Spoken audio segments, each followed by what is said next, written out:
بس رہے تھے یہی سلجوق بھی تورانی بھی، اہل چین میں ایران میں ساسانی بھی، اسی معمورے میں آباد تھے یونانی بھی، اسی دنیا میں یہودی بھی تھے نصرانی بھی، پر تیرے نام پہ تلوار اٹھائی کس نے، بات جو بگڑی ہوئی تھی وہ بنائی کس نے۔ علامہ اقبال کی نظم شکوہ کا یہ 5واں بند ہے۔ پہلا مصرع، بس رہے تھے یہیں سلجوق بھی تورانی بھی۔ سلجوق سے مراد ترکوں کا وہ قبیلہ جو اسلام لانے کے بعد ایشیا کی بہت بڑی سلطنت کا مالک بنا۔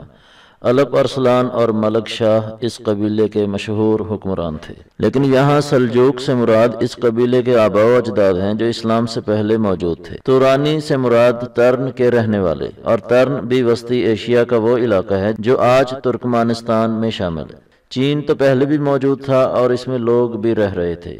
اس کے علاوہ ساسانی خاندان، وہ مشہور ایرانی خاندان جو فارس یعنی ایران پر حکومت کرتا تھا، اور اسلام سے پہلے وہ یہاں کے سپر پاور تھے۔ نوشیروان اور خسرو پرویز جس نے ہمارے آقا صلی اللہ علیہ وسلم کا نامہ مبارک پھاڑا تھا، اس کا تعلق اسی خاندان سے تھا۔ ان کا آخری بادشاہ یزدگرد تھا جو دور فاروقی میں اسلامی لشکر کے ہاتھوں شکست کھا گیا، اور اس طرح اس سلطنت کا خاتمہ ہو گیا۔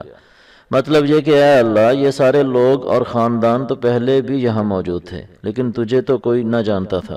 پھر دوسرے شعر میں معمورے سے مراد دنیا ہے، یعنی اسی دنیا میں یونانی بھی رہتے تھے، اور ان کی کتنی بڑی تہذیب تھی۔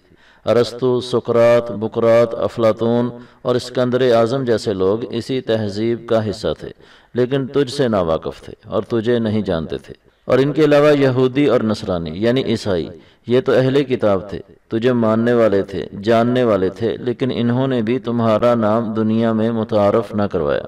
لیکن انہوں نے تو اور کام شروع کر دیا اور تمہارے بیٹے بیٹیاں بنا کر تمہارے شریک بنا دیا۔ اور آخری شعر میں ہے کہ ان میں سے کون تھا جس نے تیرے نام پہ تلوار اٹھائی، کون تھا جس نے تیری توحید کی خاطر زمانے بھر سے دشمنی مول لی۔ اے خدا، ملک ملک میں بادشاہوں، بتوں اور طرح طرح کی چیزوں کی پوجا ہوتی تھی، تیرا نام لینے والا کوئی نہ تھا، دنیا کا نظام بگڑا ہوا تھا، شرک عام تھا۔ اے اللہ، اسے ہم مسلمانوں کے سوا کس نے سنوارا تھا؟ امید ہے کہ اس بند کا تلفظ، مشکل الفاظ کے معنی اور تشریح کے بعد اس کا مدعا اور مقصود بھی آپ کی سمجھ میں آ گیا ہوگا۔